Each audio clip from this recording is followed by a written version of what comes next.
Okie dokie. We seem to be live. Good morning, everybody from Australia.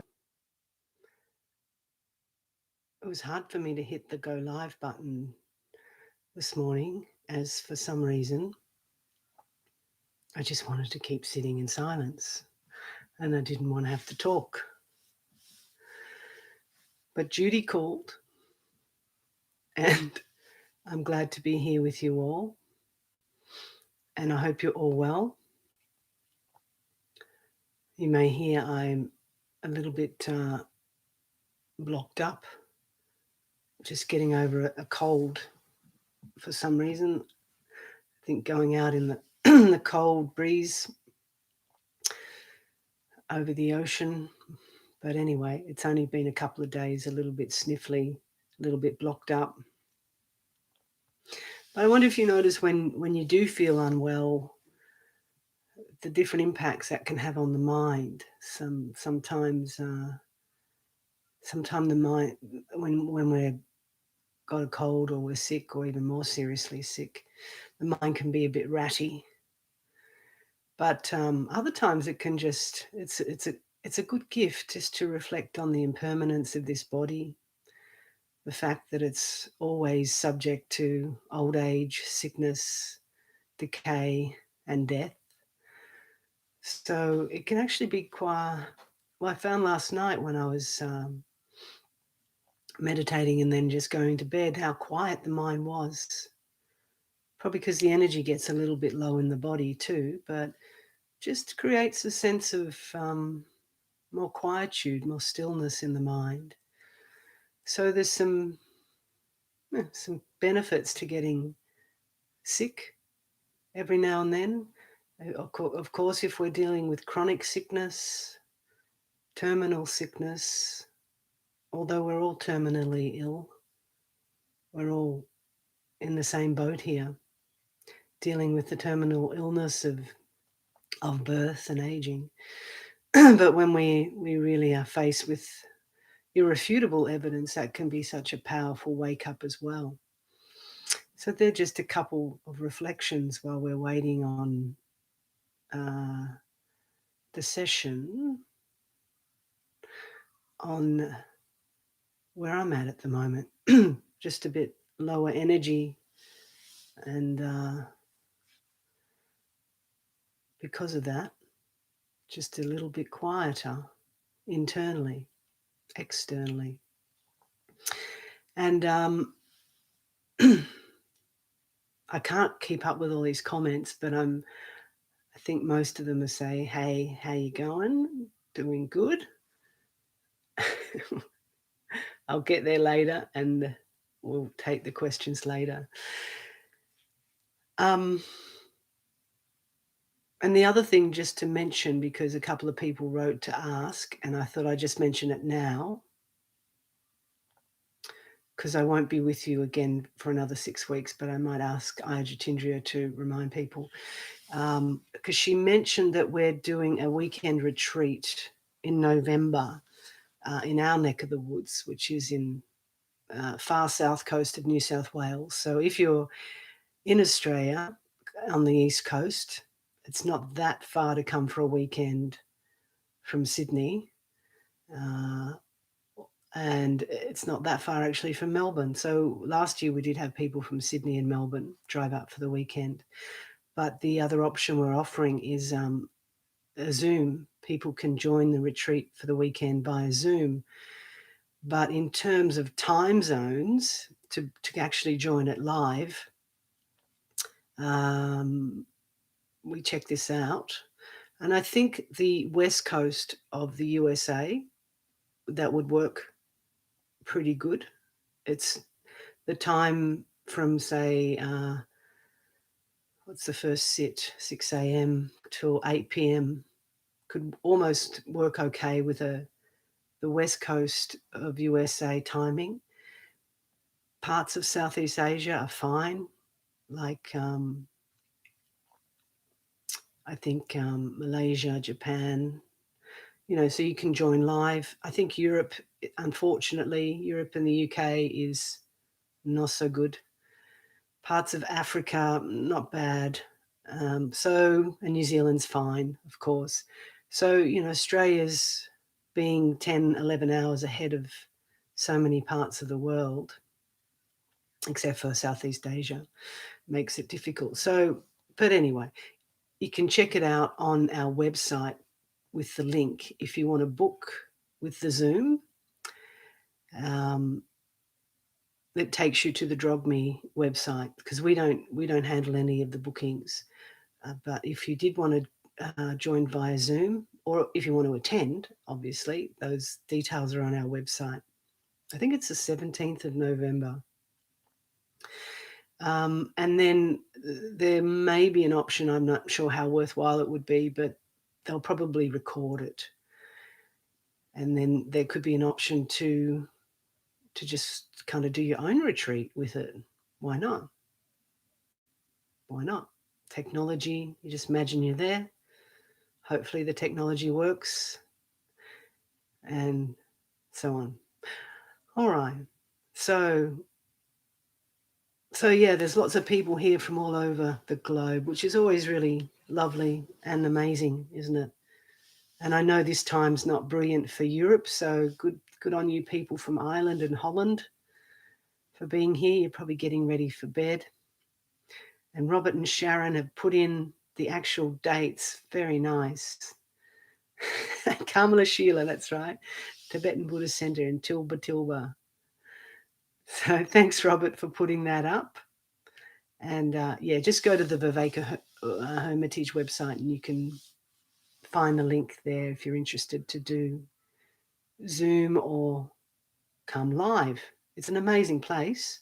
But I will say, I need to say this, it's very basic, it's very rustic. So if you think you're coming to a 5-star retreat, no. It's compost toilets, outdoor showers, basic accommodation. Good for practice. So it's not lush, it's not luxurious, but it's beautiful. It's in nature at the foothills of a sacred mountain.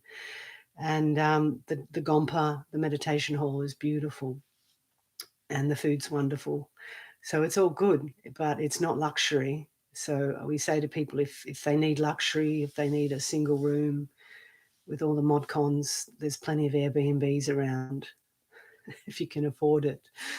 But anyway, the retreat, they don't charge much for their retreats, so they just cover their overheads.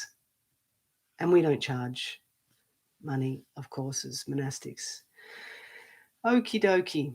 So after that spiel, let's begin. I think it's enough time for people to get the notification, and we'll start the meditation. I feel like there's something else I needed to mention, but now I can't remember. The other thing that happens when you're not well, your brain gets a bit foggy, doesn't it? It's quite nice. Not so much thinking. All right. So please get yourself comfortable and ready, and we'll just let the chat room go for now.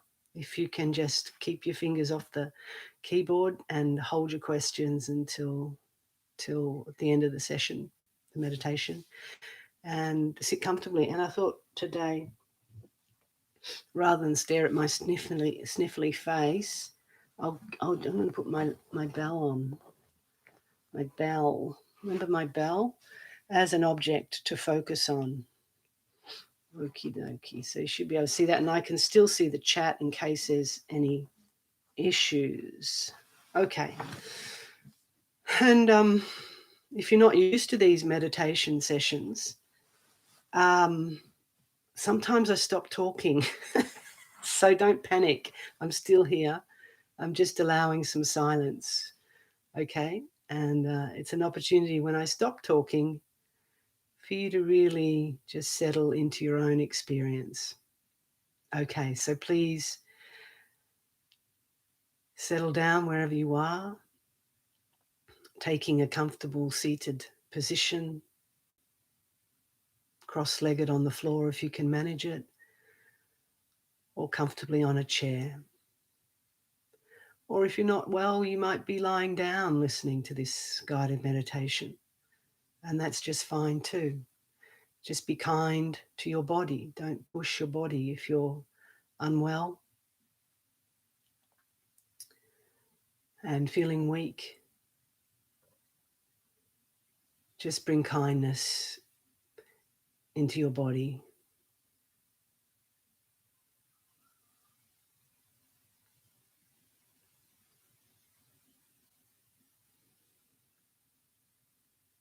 So as I reduce the amount of talking and input,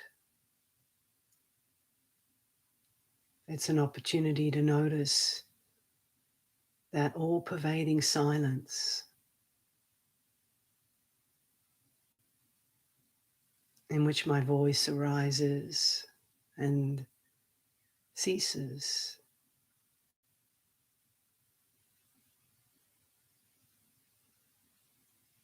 That all-pervasive silence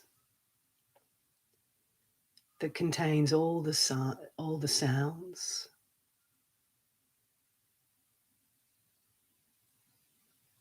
all the comings and goings.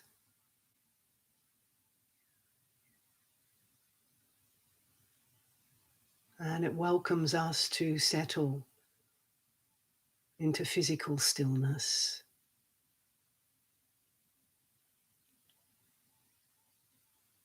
So for this session, if you can just make the commitment, it's only 20, 25 minute sit, just to be as still as possible. Not to the point of excruciating pain, but if you can just be very mindful of refraining from fidgeting or changing positions quickly, can really assist you in settling into a deeper meditation.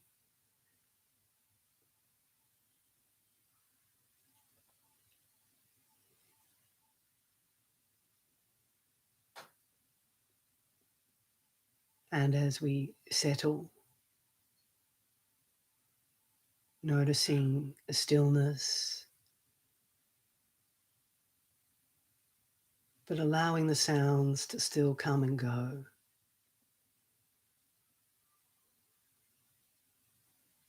Just notice what is happening for you right now,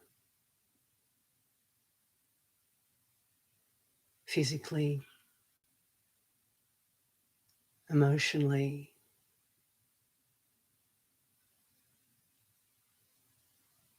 mentally.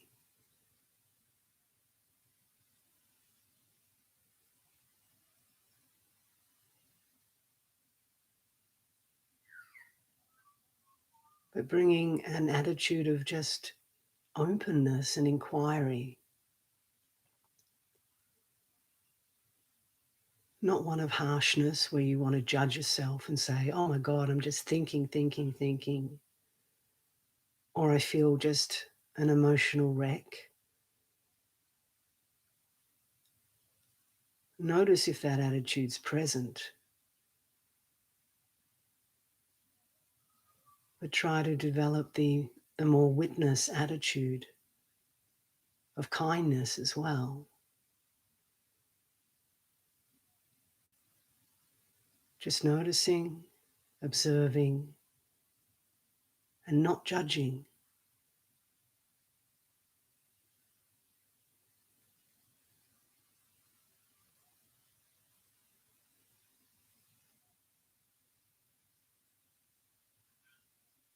And notice when you pick anything up and run with it.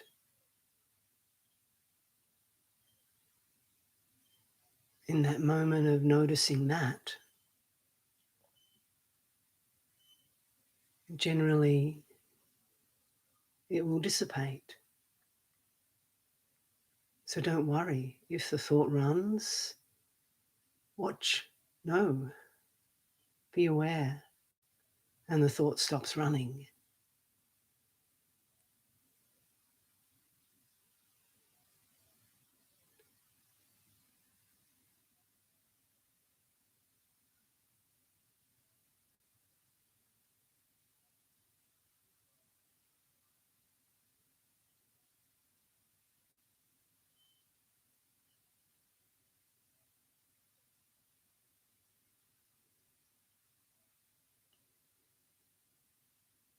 And use the awareness of the breathing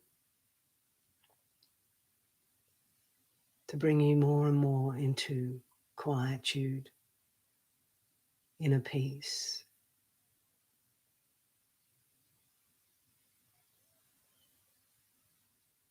And the body, regardless of how it feels or is functioning, it doesn't matter. It still is a great tool for being just embodied, uncomplicated, non-conceptual embodiment.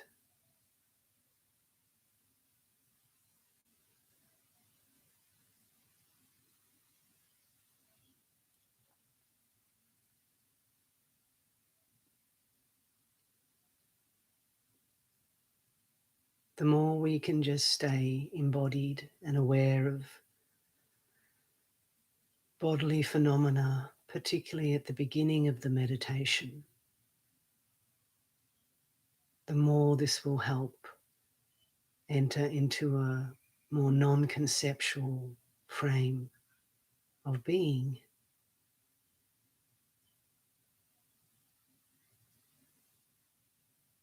Because you may have noticed when you're just lost in thinking, caught up running with thoughts, you disconnect from your body, you lose bodily awareness, and we end up in our heads, as they say.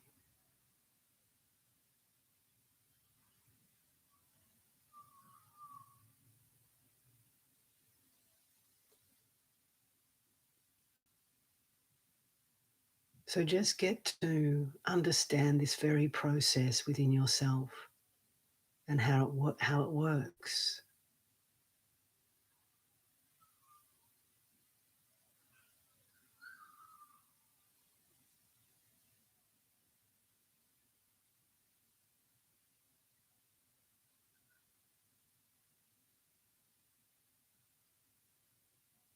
These are really valuable insights,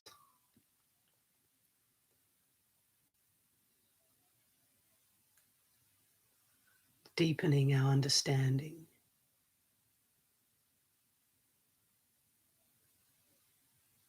And deepening our inner peace and stability.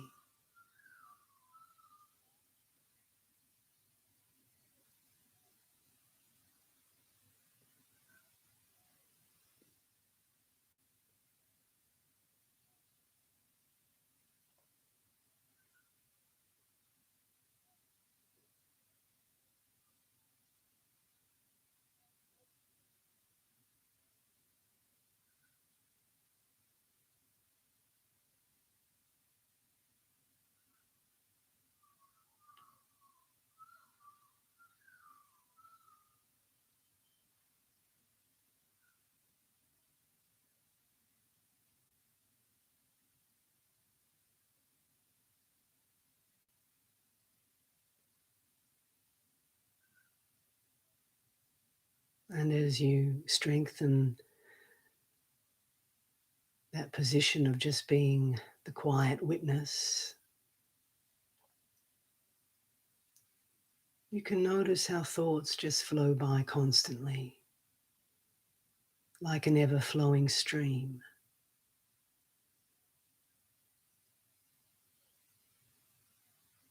So we're not trying to force this stream to stop,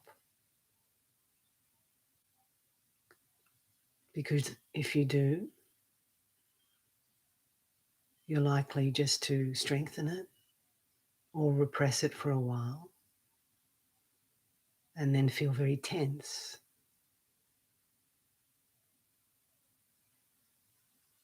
So just noticing the flow, waking up to it,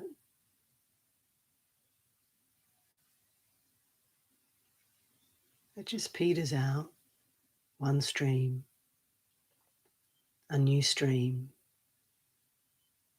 never the same.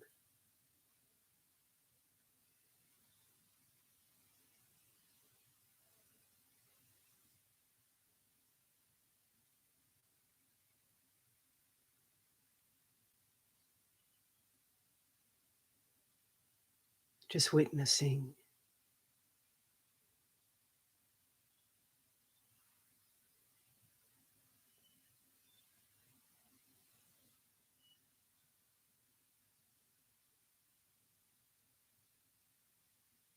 Noticing if there's any inner critic or sense of you're not doing it right. It's not happening as it should be. This is part of the stream. Let that go as well.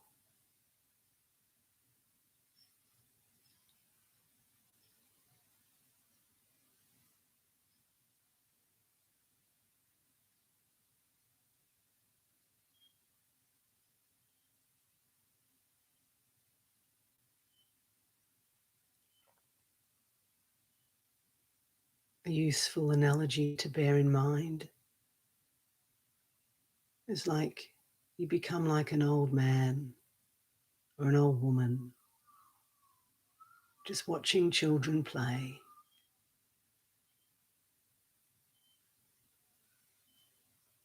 You know their games, you know their dramas, but you just look on kindly with wisdom, not interfering, not condemning.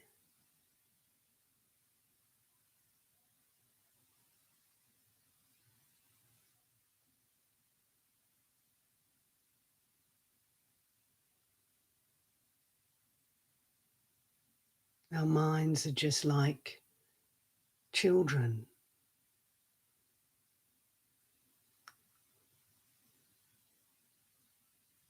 Sometimes they carry on like children, stomping, reacting, crying.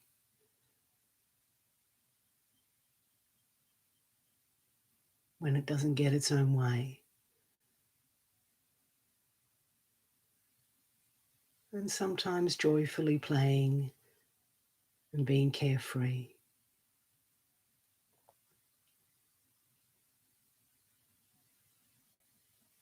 It's all just the play, child's play, playing itself out in our minds.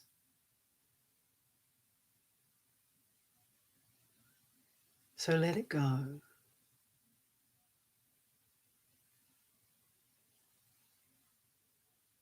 And find that wise old sage within you.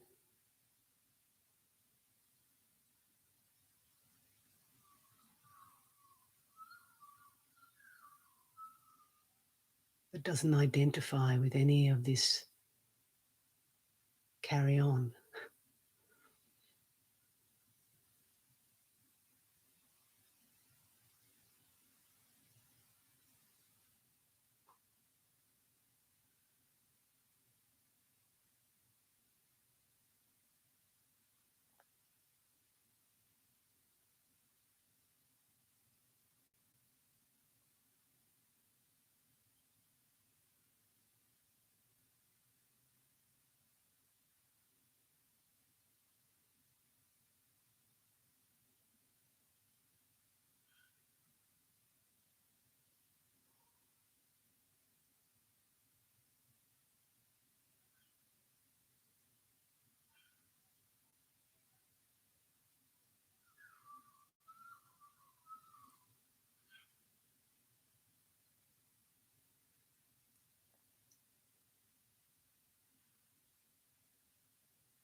And a useful thing to sometimes do in meditation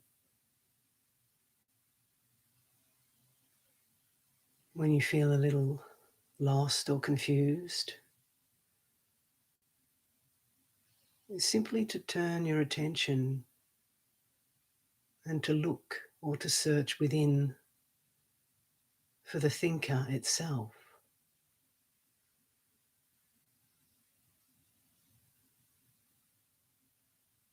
So even from this basis of body awareness and stability, which it's good to have as a base, I invite you now just to turn your attention to focus on your thoughts, to look directly at them and to search for the thinker itself.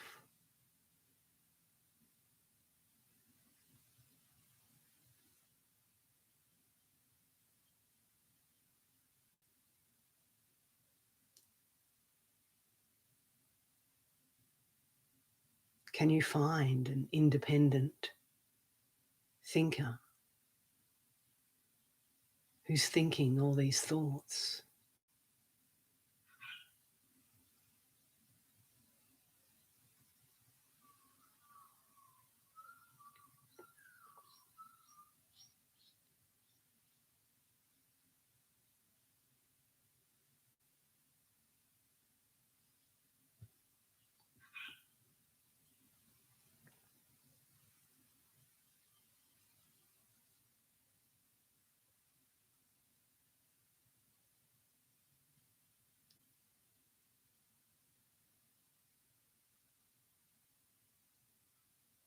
And what do you notice when you fully turn your awareness to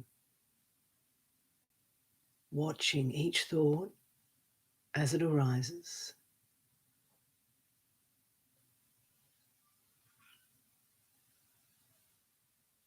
What you often notice is that awareness itself comes more to the fore,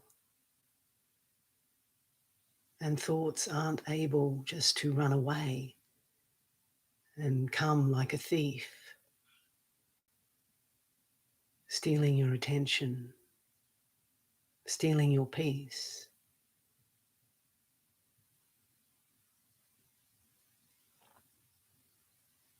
And if they do come, it's not a problem. When you're grounded in awareness, you notice how quickly they go, they dissipate.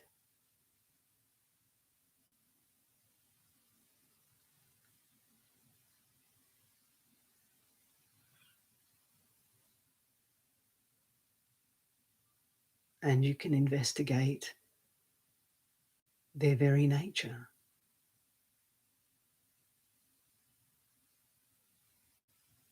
What are they made of? What color are they? What shape? What flavor?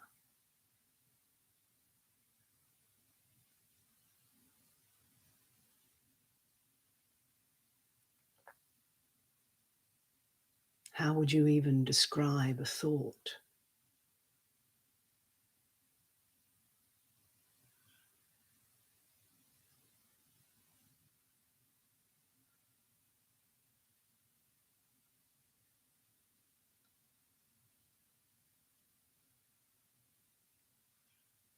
So this investigation into thinking itself and into the thinker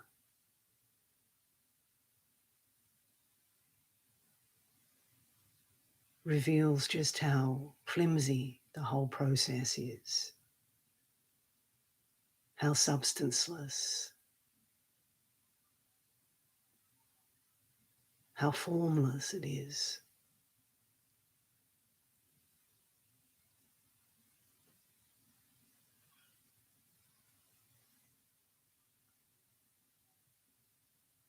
And it only becomes concrete or concretized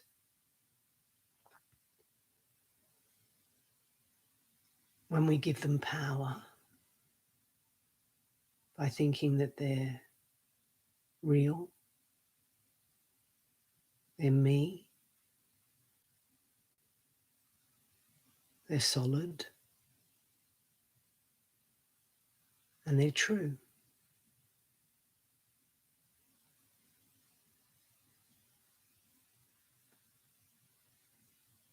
But if you stay with the clarity of simply knowing, just the knowing aspect of the mind,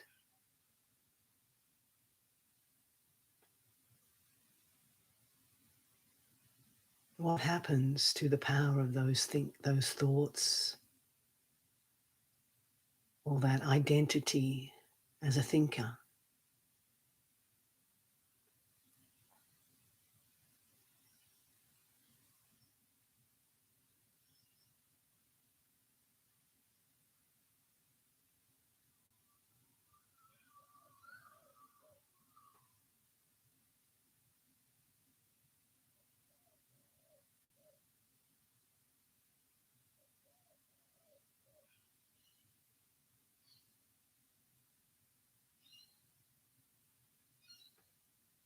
So waiting, watching, knowing, observing each thought as it comes,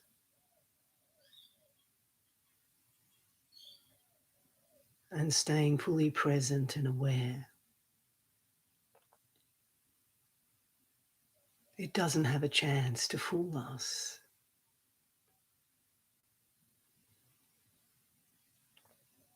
And it just naturally dissolves.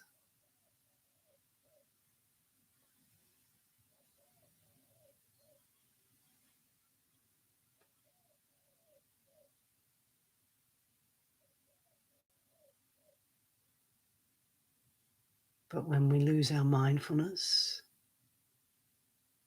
and present awareness and identify with it, run with it,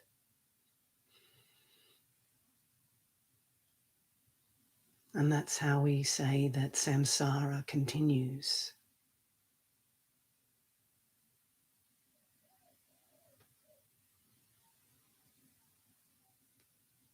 So samsara is nothing more than the running identification of the conceptual mind, the thinking mind,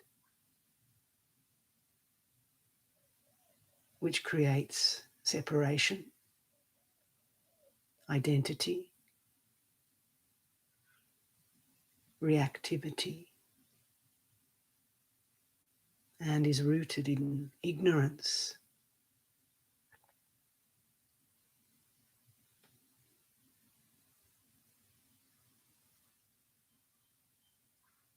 So it means being ignorant of our true nature,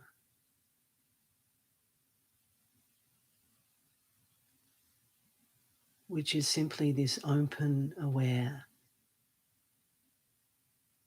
uncomplicated, natural openness. But let's not even give that a name, because then we're just on the run again of labels and concepts. But you know what I mean,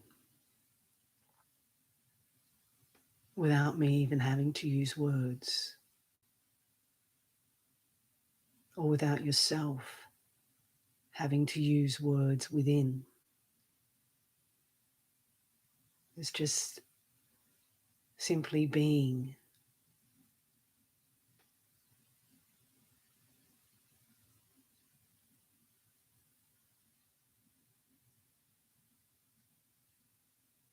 Just being alive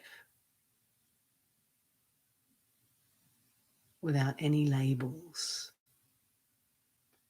or ideas.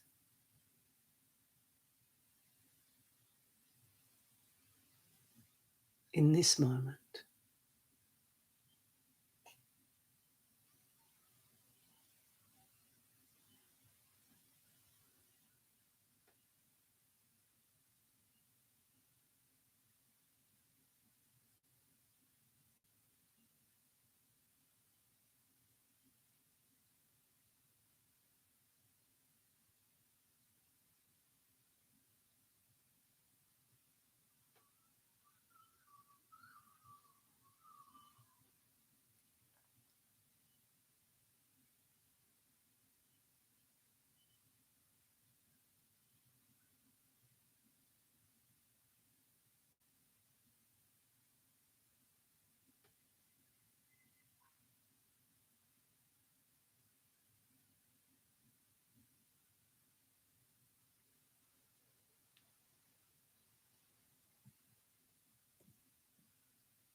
Okay,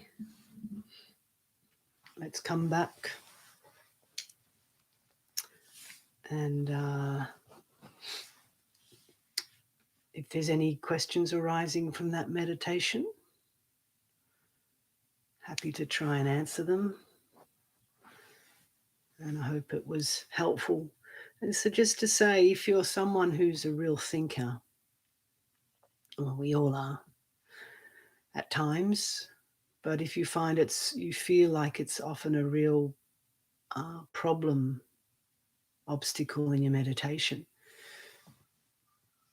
then simply using that simple kind of investigation to actually look directly at the thoughts as it's coming into the mind. When we say we have this idea that comes into our head, but really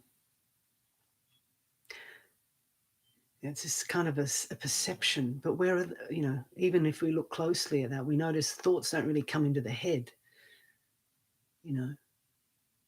There's an experience of thinking.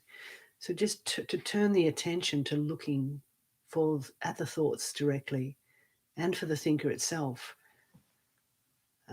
you notice you can't find them, and they just start to stop. It's almost like we've caught them out. Aha! The Buddha said, "Aha! I see you, Mara." That's all he saw. When he said, "I see you, Mara," people say that there's some external forces like that, which probably are. It's fine, but ultimately, Mara, when he says, "I see you," he saw things arise. It's just arising within the mind, and he didn't react. Just looked. Oh, okay. There's a negative thought or whatever, or something trying to pull his attention away from being awake, and his only response was just to look, to see, with equanimity, mindfulness, an attitude of compassion. And what happens to that Mara thought? Just dissolves into nothingness from where it came. So I encourage you to, perhaps take that approach from time to time, and to ask, who is the thinker? Who am I? All right, and I'll try and take some questions if I can control this computer. What are you doing? I might have to get the mouse. Okay, here we go. Going back for just after the meditation. So I'm glad that was helpful for you, Marianne and Marion and Rodrigo and Tracy, and formless singularity, imperfect canvas, Michael, Moki. Lots of expressions of gratitude from everyone. So I'm glad that was helpful. Okay, so Eric's asked the question, what should my attitude be when my posture slouches or my back hurts? Do I sit with the pain or discomfort? Yeah, so again, it's about the middle way with this. So I don't know how you all went when I asked you to try to sit for, what was that, 20, 30 minutes? I don't know. I honestly lose track of time when I meditate. So when I'm doing this, I have to actually be conscious of it. But I think it was about 30 minutes, which is pretty good for a lot of people, huh? To sit for 30 minutes. So I asked you to try to sit still for that period of time, but it's always middle way. So if you've got a chronic back problem, or something that's going to get worse if you force yourself to sit still, that's not what I mean. So you have to know your own body and how serious the pain is. But with posture too. So it's really good to notice your posture. What often happens when we sit in meditation after a while, if we're tired or just lack mindfulness, we'll go forward. The shoulders will kind of go like this. So to be aware of that, to bring it back up, obviously it has many benefits. It opens the lungs, it straightens the spine. So we get a rush of energy, which is very helpful for staying awake.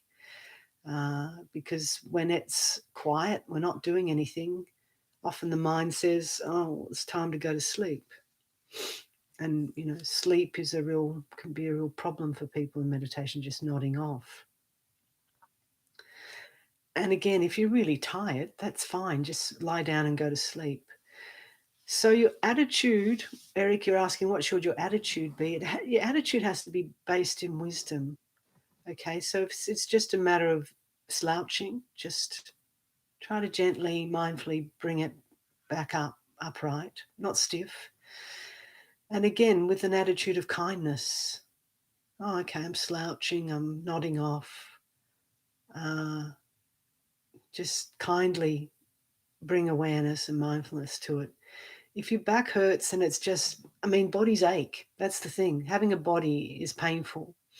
We'll never, unless we're really, really young and got absolutely no pain, but even young people get pain. So we have to just breathe in with it. It could just be discomfort because we're not used to sitting. Yeah. And that takes time. But if you've got a chronic back problem, then your attitude needs to, again, is this scoliosis or something? Just move your posture or sit in a way that supports any medical back problem. But if you can sit with a level of pain or discomfort, that's actually good. That's what I was saying at the beginning about having this sickness. You want to get away from it, right? You don't want it. You want to get away from it. So looking at that, which is just what the mind does with everything, is actually really helpful for meditation. And we can't get away from these bodies unless we take very strong drugs and anesthetize ourselves. So we have to see that the body is a good teacher, because ultimately, and we're not all there yet, so I'm not saying you should be, it's the pain really is in the mind. It's our reactivity to it. So some of you would have had the experience of meditating sometimes where you might get to the point of, okay, I'm not going to move. You get this excruciating pain in your knees or something, and you just work with it with mindfulness, equanimity. And you'll notice that sometimes, it's happened to me many times, the pain goes. So where did that go? So the mind kind of stops reacting to it, and then the body has its own intelligence sometimes. The pain can dissipate and just disappear. But with all these things, you have to use wisdom. You have to look at your own specific issues and bodies. And I can't give a blanket statement to that. But it's not about pushing through extreme pain to be a hero, because a lot of meditators end up with rotten knees because they don't listen to their body. So you've got to listen and judge. Okay, is this just restlessness and pain, normal pain, or is this something really serious? And generally speaking, if you listen to your body, it'll tell you. Okay. But if we just give into it all the time, that's not so good. So I hope some of that's a bit helpful, but this is part of the learning process. And to look at the mind, how it wants to just push these things away.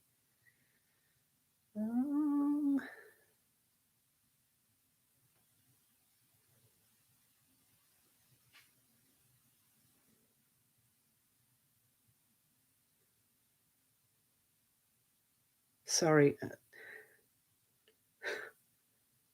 Found it. So Yao asks, what is the pain in the heart? I'm not 100% sure of the question, but I guess you're meaning the emotional pain in the heart that we feel. And that's something worth investigating. If you feel, you have, what they say, heartbroken. Again, it's another pain to investigate, to look at. But in the same way that we were examining the processes in that meditation. You start making a story out of the heart pain, the heartache, remembering all the things that went wrong to cause it or that you attribute to it. Then it just becomes another story and a very conceptual meditation. But if you can just stay with the raw feeling of pain, and when we say the heart, perhaps it's not really the organ of the heart that doesn't feel emotional pain, but that we say the kind of the emotional pain in the heart. So to investigate how that manifests in the body, it's very subtle, and I could speak about it, I could put some words to it, but I just encourage you to investigate the pain that you might be feeling in the heart, which might be more senses of sadness, loss, grief, abandonment. Okay, very subtle feelings, and just to again be with those pains, emotional pains, in the same way, not judging, not condemning, not pushing away, but go closer to these things. And then you notice, just with the thoughts, right? They're not that scary. Once you go close to them, be willing to open to them. Oh, okay. Because they're asking you to notice them anyway, to be with them. And when you're willing to do that, they present themselves for a while. But ultimately, it's the awareness of them and the willingness to be present with them that will actually help them dissolve. They might come back a bit if it's a deep long-term thing, but the more you can go towards them, be with them, hold them in a non-judgmental, non-conceptual way, they'll eventually just dissipate. It's the running away, pushing away that's the problem, which paradoxically causes them to stick around. They keep coming back. You have to hear this, you have to feel this. That's what it's saying. You have to be with this. Otherwise, I'm going to keep coming back and haunting you. I know you, Mara. Okay, it's just pain in the heart. All right. Donna Lou says, every time the body is still, the experience of intensity of sensation, like being stung by jellyfish all over. The slower the thought, the more intense the felt sense. Could you speak to this? So that's your particular experience at the moment. It's neither good or bad, right or wrong. It's interesting. Yeah. I can't think I can relate to that. I think I remember having a similar kind of feeling in my back when I started out meditating. I thought, what's this? It's like this so strange stinging. I couldn't work it out, didn't try to work it out. Just, again, same process, just watch it. If you spend too much time trying to figure out what this means, again, it just becomes another conceptual meditation. But you're saying when the thoughts slow down, the more intense the felt sense. Yeah. And that's good to notice because it's the same for everybody. It's when we slow those thoughts down, because normally most people, we're on overdrive, aren't we? Moving, thinking, planning, mulling over the past, ruminating, heading towards the future. Got to do this, got to do that. And then in meditation, the encouragement is to let that stuff go and to slow down. Hey, what happens then? Oh, we notice all sorts of things that we can't notice when we're frantically busy or distracted. And someone might notice the pain in the heart.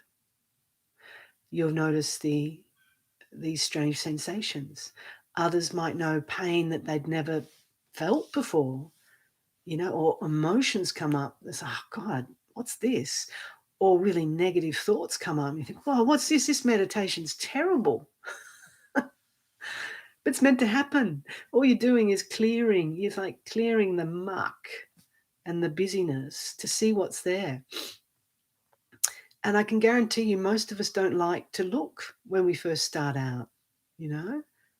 But it's like it's part of the purification process, just to let this stuff come and go. It's not me, it's not mine, it's just our individual conditioning. So it'll manifest in any way, all sorts of ways.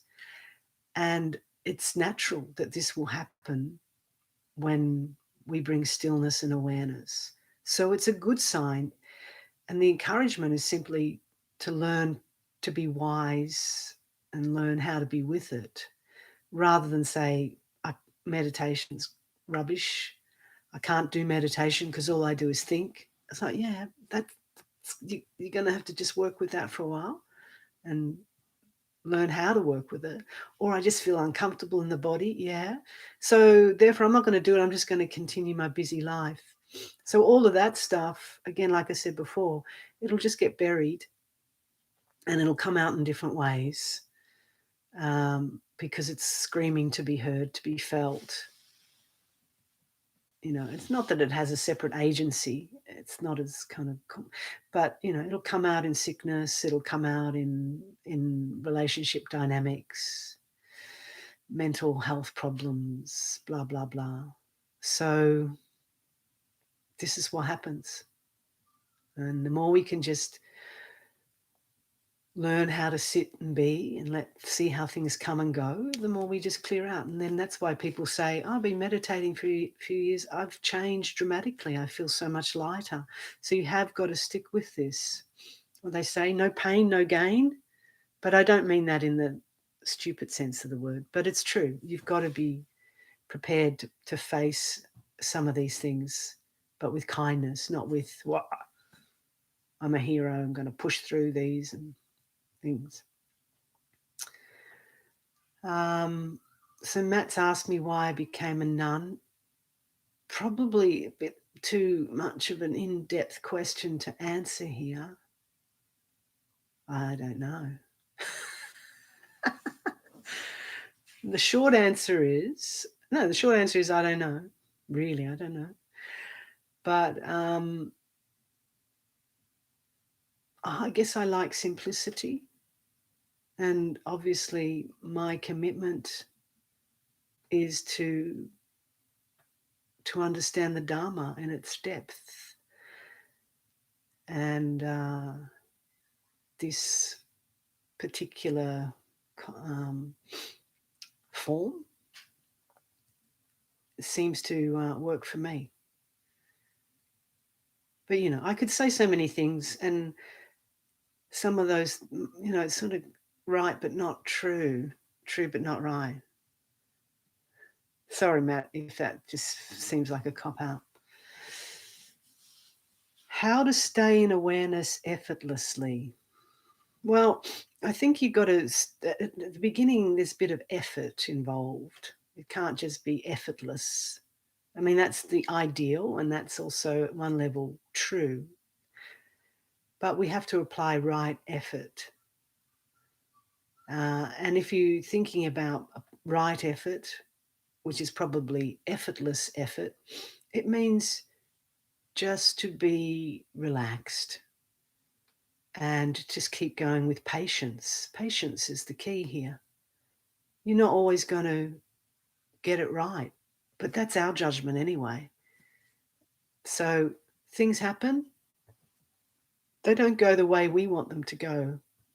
We lose awareness, so-called awareness. We never do, but anyway. That in itself is worth looking at. This idea that we want to perfect this, right?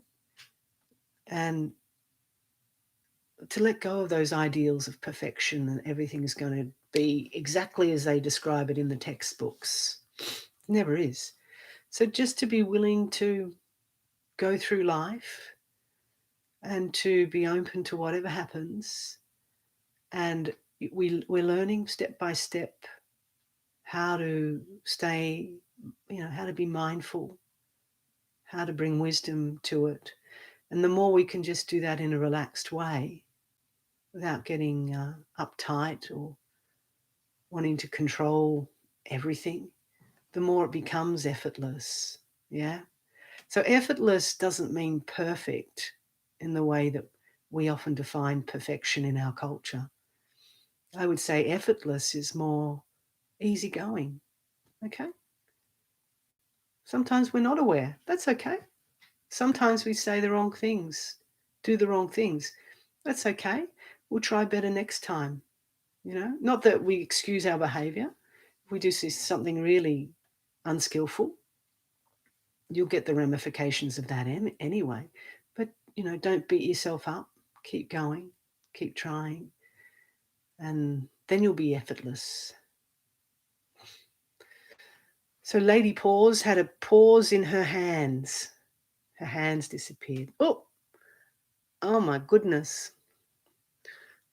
I just, bear with, I just lost you all. Shh. Ah, are you still there? Or am I? Oh, that's so funny. This is a great lesson. Oh, there you for a moment. Oh, something weird's going on. Hang on.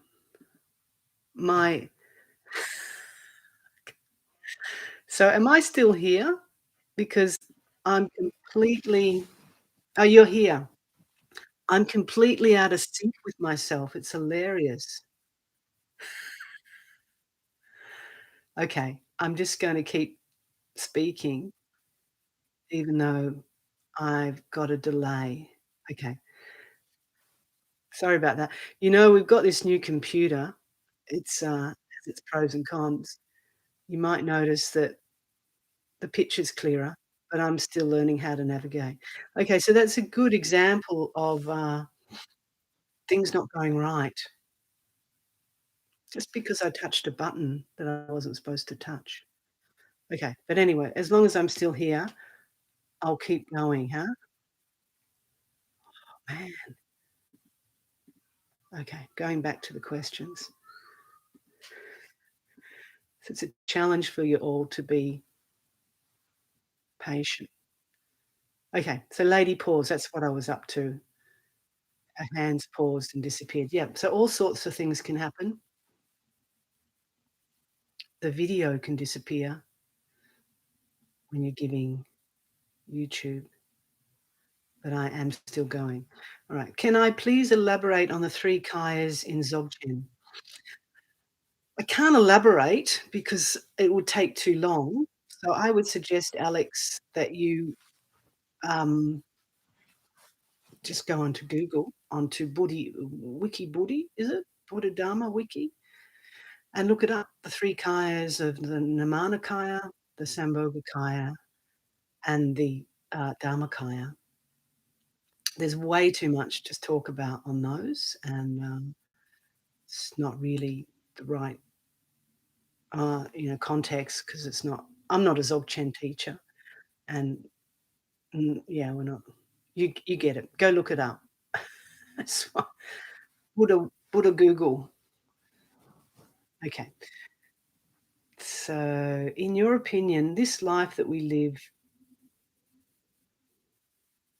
is this life just an accumulation of memories that we continually crystallize back into form, recreating the same over and over again? It's one way of looking at it. It's at one level, it's true when we're talking about the conditioned realm,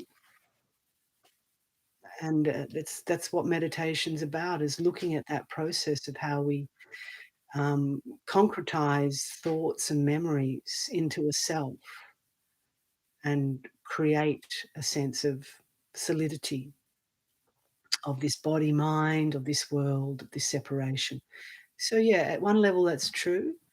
And then the teaching is to start to become more aware and in tune with that which doesn't change or crystallize, concretize. And as they say in the Dzogchen teachings, that is your true nature. Or just to help Alex out, it's the Dharmakaya. The Dharmakaya is the thing. that is like the ground of being. It's unchanging. The Nirmanakaya, look, Alex, I'm able to kind of speak to it with Eve's question a bit. Nirmanakaya is the appearance, but the Nirmanakaya in the Dzogchen is different from just a unconscious bundle of memories. So, but it's the appearance, the appearances. Okay.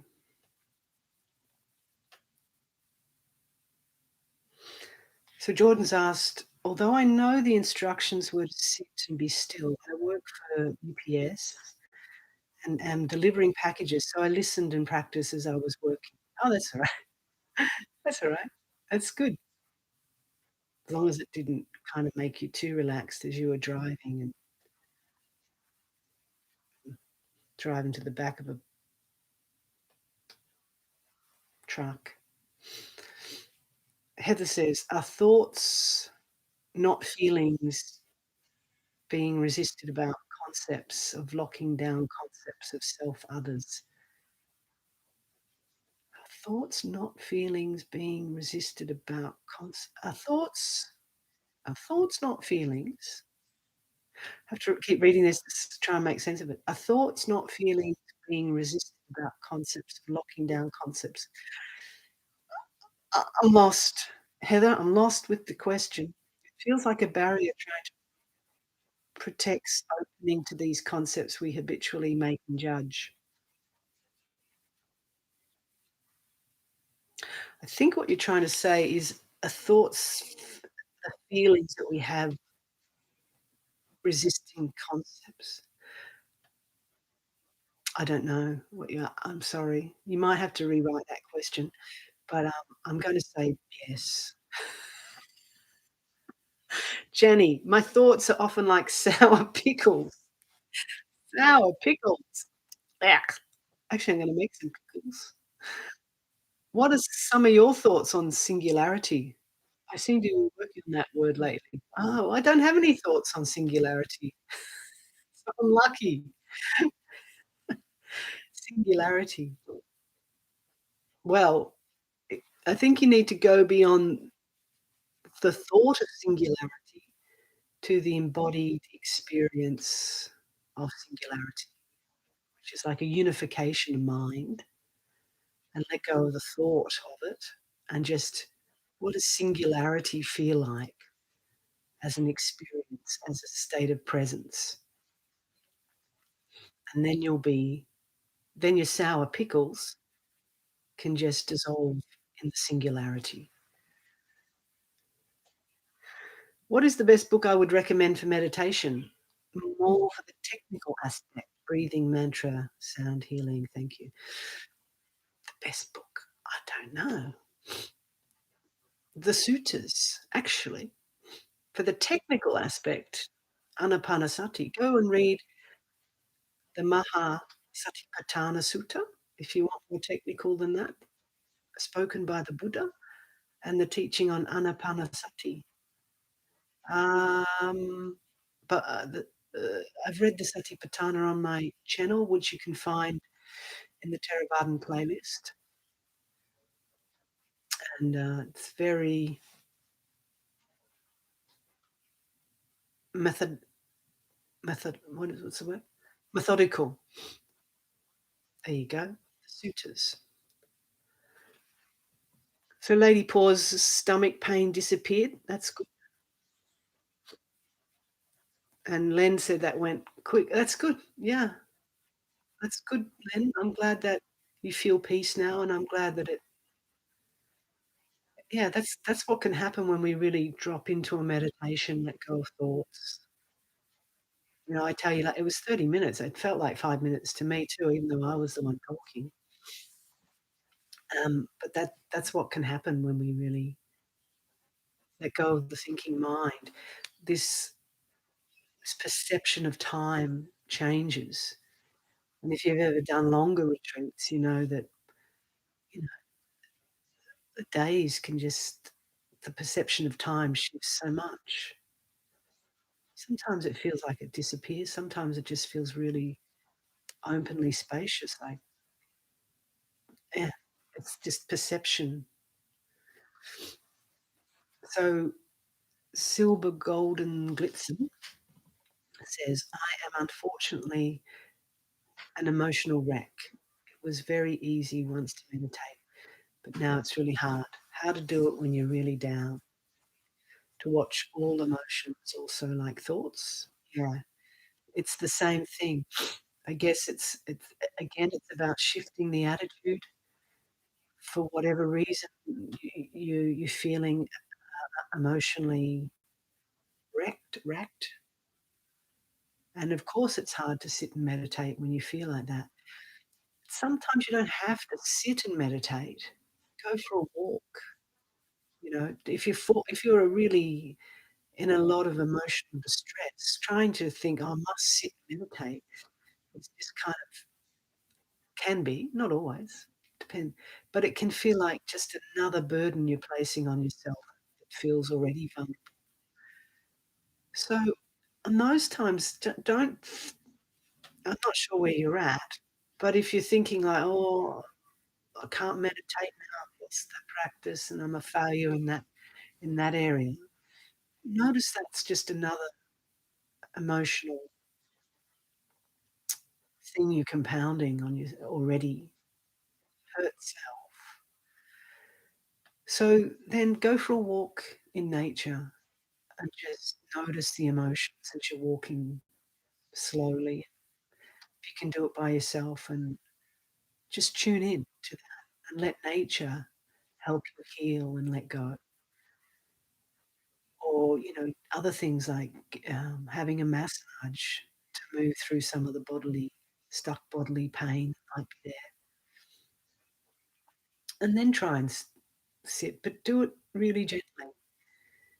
And I guess that's why there's, the resources out there, not just mine, many resources to help you in these times. I mean, we're so blessed and we're so cursed in some ways with this internet, but there's so many resources out there. Gabor Mate, if you've heard of him, he's an amazing therapist.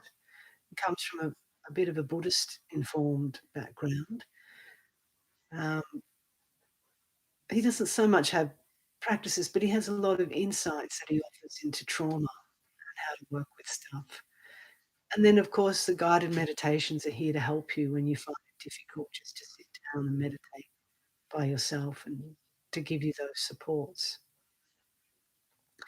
Having said all that, if you can just say, "This is good. It's not that it's not meant to be here. It's part of your journey to come into a contact of awareness of that and to see them as opportunities for deepening rather than obstacles." Right? They're only obstacles if we see them as obstacles. Everything is an opportunity to develop wisdom, mindfulness. So nothing's going wrong. That would be the first thing. Nothing's wrong. Just be with whatever's happening. But notice it changes. You're not an emotional wreck every second, every moment of the day. The waves come and go. So notice the waves coming and going. Try to be the space in between the waves. And then if you're patient and wise, you'll notice that eventually, if you can just stay with that awareness, those waves of dumping you in the ocean, they will dissipate and it'll get easier. So I wish you well. Between eyes closed and eyes open, I find it easy to be while I close my eyes. When I open my eyes, some thoughts may flow. My question is how to meditate even while you're engaged in mental work. Yeah, well, we call this the post-meditation state, and it's different, Um, you shouldn't be thinking that you're going to have the same deep meditative stillness while you're engaged in mental work. It's more, it's like a balancing act, just noticing thoughts coming, bringing your attention every now and then to the body. So it's, how would you say? This is some sort of, I can't think of the word, and my brain's a bit foggy at the moment. But it's just it's like a juggling act, you learn how to juggle in post meditation. You can do things, but you also y y your body's outward doing things, but your mind's turned more inward, okay? And so you get better at juggling, because when someone's juggling, they have to be very focused, don't they? There has to be stillness there, but they're still working. So if you can think of it like that, and it's just practice, practice. And even though you say when you open your eyes, some thoughts may flow, that's good. Notice that. If you want to develop more confidence in post meditation, then spending periods with meditating with your eyes open would be helpful, because when we're in post meditation, we have our eyes open, working, moving, going around, and thoughts will come. So you learn how to just notice the thought internally, eyes are open, but the awareness can still be very centered, singular, okay? Very relaxed. Okay, so someone said that they found the analogy of the older person helpful. It is good, it's helpful. Tavi says, "I sometimes get a freezing sensation in the roof of my mouth when meditating." Yeah, anything and everything can happen, and just just let it come, let it go. So Kimberly's asking, "Will this recording be saved on YouTube?" Yeah, all the live streams are. If you go into my playlists, you'll find a tab, the different, genres, and this one's under archives, live streams with Jayasara and Jatindriya. So generally the last recording uh, goes to the top. So you got to explore these YouTube channels. They're all got all sorts of tabs that people don't know about. So, you've got playlists, you've got the about page, the community page, videos, podcasts, shorts. Anyway, go to the playlist, archives.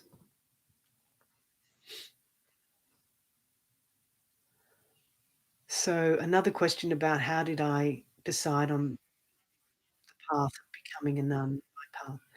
And I generally say, I don't know. I just started with, it was meant to be. I started with, Theravada, and I felt comfortable. Didn't I did go to some Tibetan centers actually when I was starting out, but I just kinda came back to Theravada because it was kind of it suited my fairly simple mind, and, I picked up the books early on before I'd even made contact with the Theravadan school. I think I read, I don't know, The Word of the Buddha or something, and it was just about it answered my questions on the existence of suffering, how to find a path to the end of suffering, and it spoke to me, and yeah, it seemed clear, uncomplicated, and, that's why.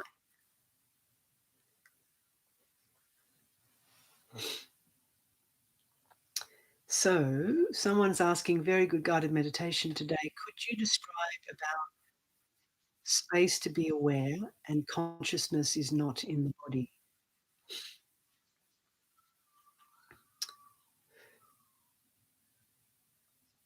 Space to be aware. Can I describe space to be aware? Well, as you're sitting here now, can you be aware of space with your eyes open? Notice the space in the room. Can you notice the space in the room? Can you describe the space in the room? Didn't think so. but you're aware of it.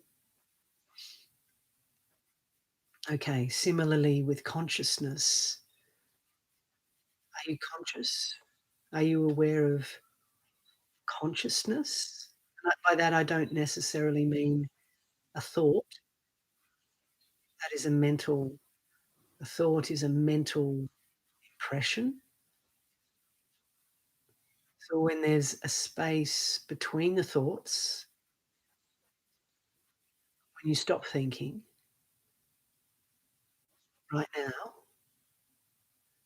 are you aware of consciousness? So my question to you is, are you conscious awareness? Are you conscious awareness? Does it feel like it's in the body? If it's in the body, what happens when you go into sleep, deep sleep, and you're not aware of your body at all? Are you still conscious? Obviously not conscious of the external, but are you still alive in consciousness? So therefore that proves that consciousness is not in the body. I like having fun with these questions. All right, how are we going for time? About 10 more minutes. Eric, we are here. Yes, we are. Okay. Dear Aya, thank you so much. What is the significance of the Jataka literature and the Theravadan tradition? Are these texts considered as literal truths or literary stories? I think more they're considered literary stories. They're not what's considered to be, part of the four. This is a good question for Jatindria next week. She's an expert in this stuff. But anyway, they're not considered part of the early texts. They're considered later stories. But again, Dr. Google could answer your question on this much better than me. Lots of technical questions could explain. I mean, scholars spend their lives trying to figure this out, and good on them. So the answers are up there now, in terms of the Jataka literature. I haven't read much of the Jataka tales, but they use them a lot in Sri Lanka and other countries, particularly for kids, because they're a lot of kids' stories, and they're quite grandiose. They're supposed to tell of the Buddha's past lives and things like that, but they're not considered part of the, well, I don't think they're even considered literal truths, except by the literalists. Okay. All right. We're here. Lost you. Okay. Where are we? I found you. Okay. Yes, yes. Oh, all those yeses were when I disappeared. That's so zen. Okay. Yes, I'm glad there was no connection lost, Jenny. Thought I would have had to come in the room again somehow. Rigpa Wiki, that's the one. Thank you, Mandarava. Go on to Rigpa Wiki. That's where I go when I'm getting biographies of people and stuff, particularly in the Dzogchen tradition, and has all the concept explained so beautifully. Uh,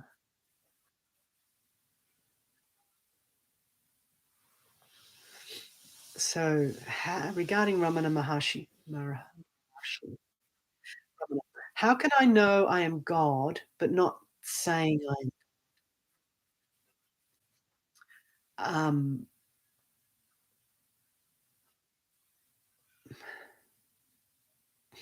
Yeah,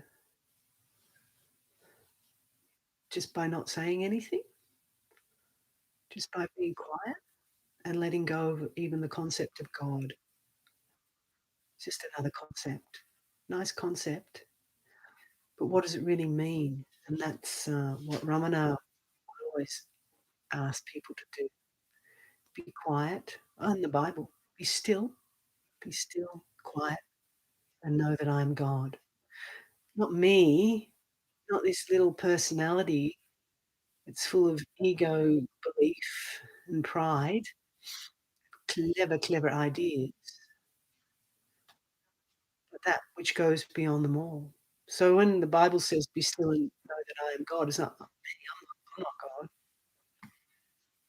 I'm pointing to this body and this personality, but something dwells within. We call it the Dharmakaya, and then it's best not to say anything. Okay. Willie, this is the woman who reads all these great words. I've never seen a live show. It's a live show, Willie. Welcome to my live show. I don't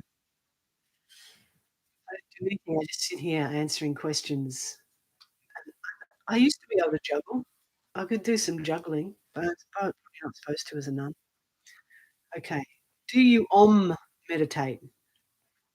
Not regularly, but if I go to some centres where they do the I like to do the a great vibration. Om. We used to do it at the end of yoga classes when I used to go to yoga in my 20s, and at the end you do yoga nidra, and then you get up and she was a Hindu teacher, and Om, you feel the vibrations through the body. So I like it, but I don't do it regularly or anything. So I'm cracking up Doctor Music Star. I'm glad I'm cracking up. I'm trying to crack myself up. Thank you for your videos. I'm trying to practice self-inquiry by listening to your videos. However, after practice, I feel that all thoughts become clear to me and things seem slow. Is this normal? Yes and no. It's not abnormal, but what's normal? I don't know. Everyone has such a different experience, so that's good. Don't worry about you don't need to put these things on the scale of good, bad, normal, abnormal, right, wrong, success, failure. It's just is, emotional turmoil, anything goes, have that attitude. So that reading I just did recently of Madame Guyon, her thing was, "Let your soul," she say, "let your soul just have a resounding yes." That's what she's saying, is just allow everything. Say yes to everything, don't block anything. That doesn't mean you don't respond to injustices or things that are going, helpful for people, but it doesn't you're not saying no to it either, if you know what I mean. So have it everything's okay, yes to everything, and going beyond these concepts of good and bad, right and wrong, should be, shouldn't be, blah, blah, blah.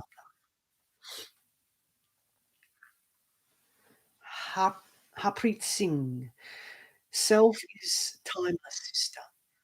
Would you agree with the insight that it's our perception that creates time and space? The screen of consciousness has no distance. Awareness without awareness of itself is God. Yeah, absolutely. So if those words don't make sense to you, other people reading it, just meditate on that. But the challenge, the invitation is not to make any of this overly conceptual. Because if we just think we've got it, "Oh, I understand it. Oh, I get it." Perception is created by time and space, and consciousness is this. I understand it, I understand it. It's just conceptual understanding. We have to really see it within, and it's more what would you say? It's more an intuitive sense, and Huang Po says a tacit understanding. So that's understanding beyond words and concepts and labels. And when we know at that level, then there's less inclination either to speak about it or to, certainly not to conceptualize it. But what you're saying, Harpreet, is, yeah, how it is explained. but you may have figured that I'm not a big explainer. And then Buddha was right that God doesn't actually exist. God is non-being, limitless, nothingness, so peaceful, blissful, yeah. But the Buddha never said that God exists or doesn't exist. He didn't really make any comments on God. We have to really challenge these notions and recognize that everything is just words and labels. And in cultures where they don't have God as a concept, they don't use the word God. So then people say, "They don't believe in God." It's like, well, it's not that they don't believe, they just don't have that concept. Okay? They've got other concepts, other paradigms. But ultimately, within everything's beyond concepts, paradigms, cultures, religions, practices, methods, chanting, mantras, everything's it's the truth is beyond all that. And these are just skillful means or ways of making sense because we have to use language to communicate, that which can't be communicated with language. So we're always gonna come up against these, uh, issues and apparent contradictions, and that's okay if we're wise, then we don't go into arguments because we realise we're just arguing about nothing. Words, concepts, thoughts, they don't exist. Okay. Okay, so Mposh, has, come across Gabor Mate. Yeah, he's very profound, very compassionate man too. Uh,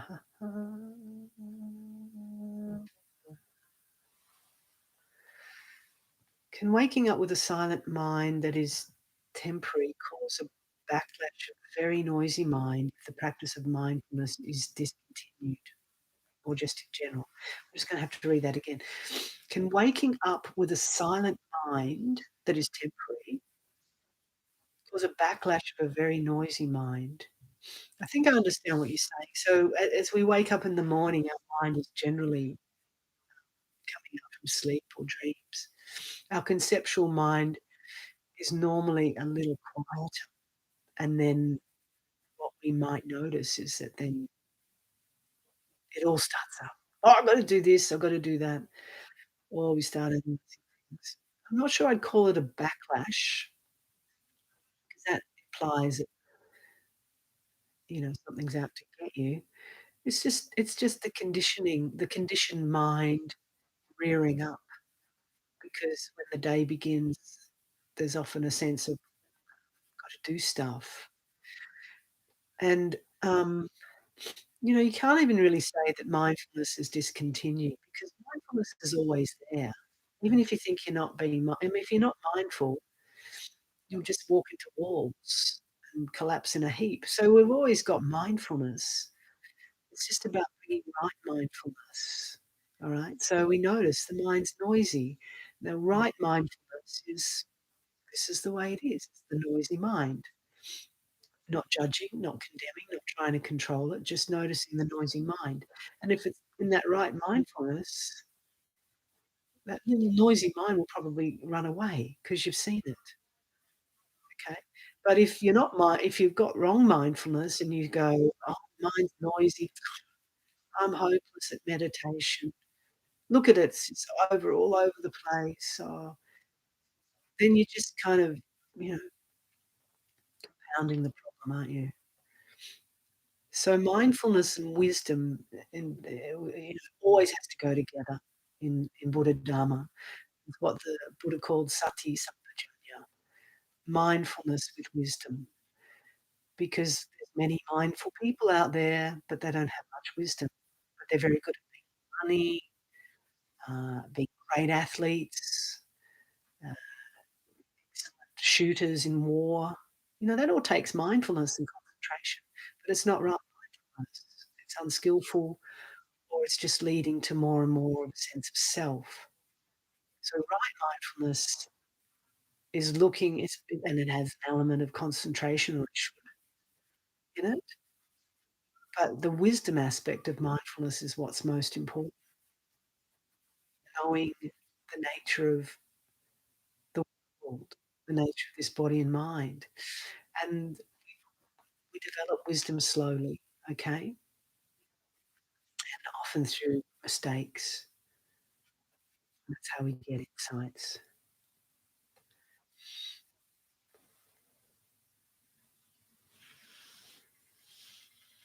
So Amanda's asking, and I might take make this the last question. Noticing the silence was a great gateway to settling. Looking for the thinker and was found. Exactly. All good, but the awareness that notices this seems to be located in the head. How to stop needing to find a location for awareness? Yeah, good question. Yeah, that sense that we're located in the head is some pretty long-term conditioning, isn't it? Um, excuse me, I just have to my sinuses. Um,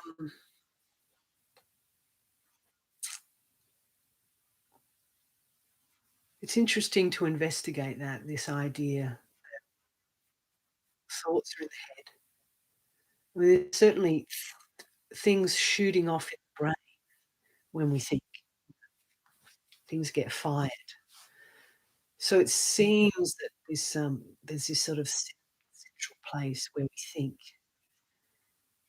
But as you go deeper into meditation, you notice that the thinking is uh, non-locatable. You can't really locate a thought, and it's not spatial. And equally, when you think, there's a kind of you feel like it can be, or it has an effect on the body. So thoughts can sometimes be located in the body. So it's just about continuing, which is what you're doing. So that's good to be aware of that. But how to stop needing to find a location for awareness. Just notice, I'm constant, because this is what we do with awareness. And it's, I guess it's one of the biggest spiritual traps, particularly today in the West, because we're so conceptual and we're so literal, so rational. We think that awareness is an object or a thing, and therefore it must be we must be able to find it. And this is why scientists are running around like headless chooks trying to locate consciousness. Find I've got to find consciousness and figure it out. It's hilarious. Without realizing, just through, just a few years of meditation, that we are consciousness, and consciousness is in everything, and consciousness is not a thing that can be, it's not material. So these material scientists, and if they, I'm not criticizing science. Science will be science, and it'll keep exploring through rational means, empirical means, that's okay. But no one's ever going to find consciousness. You'll only find expressions of consciousness, manifestations of consciousness as form, feeling, as the Buddha laid out, or even formless manifestations. So that's like wave particles, like science speak. But so we do all need to stop trying to concretize awareness, because it's not a thing. And when we just see how that we're driven, it's just that same drive of this belief in a self that wants to do and get something and achieve something in meditation or spiritual practice, that has the same drives. So I have to look for awareness, I have to be awareness, I have to become awareness, I have to know awareness is the very thing that needs to be investigated, 'cause you can hear all the assumptions in that. It's all subject object. I am someone who has to be awareness or find awareness, understand awareness. So what needs to go in that equation? all that sense of me. And how do we do that? We just notice. This is the conditioning, the continual conditioning process. And we can't, if we try to stop it, it's still another something trying to stop it, to overcome it. Awareness is just aware of that, not as a higher self or God or any other label that you want to put on it. Because as soon as you label it, you're concretizing it, conceptualizing it. So just not all we've got to do in this practice is just keep watching, keep noticing the conditioning, and awareness itself does the work. You don't. Wisdom, you can say wisdom does the work of dissolving all these delusions. So if we're caught up in this notion that I'm a meditator here, trying to get enlightened,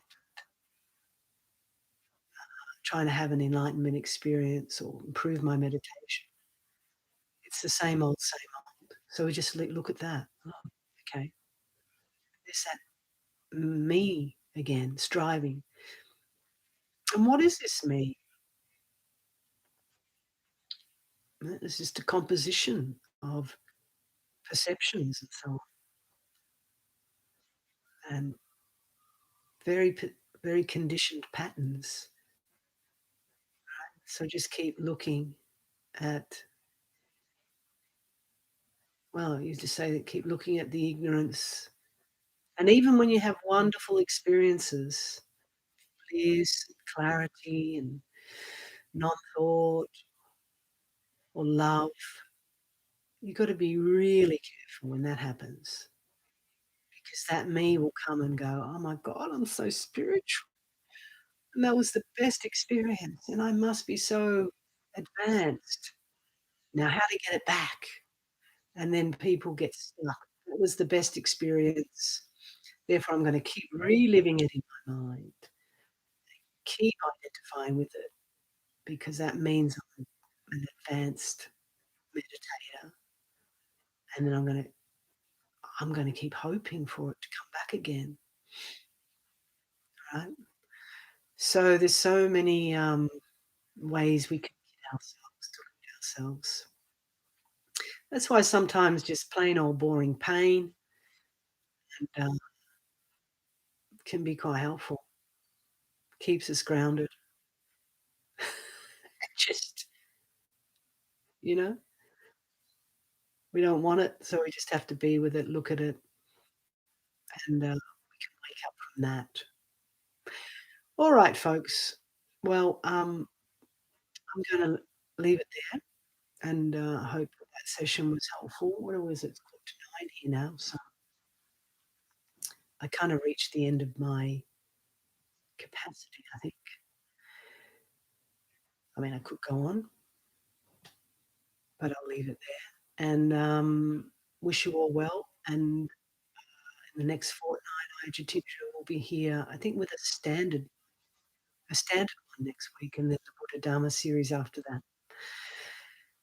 So take care, and we send blessings to you as his caddy, who's enjoying the coming warmth, slowly getting out of her slumber, but she's just a total slumberhead.